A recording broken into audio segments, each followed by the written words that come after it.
online করে যায় online offline করলে হবে এই জন্য অনলাইন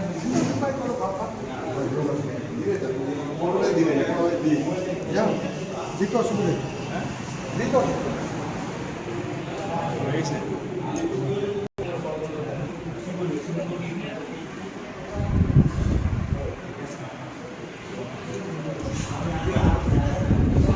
মাধ্যমিক হাই সেকেন্ডারি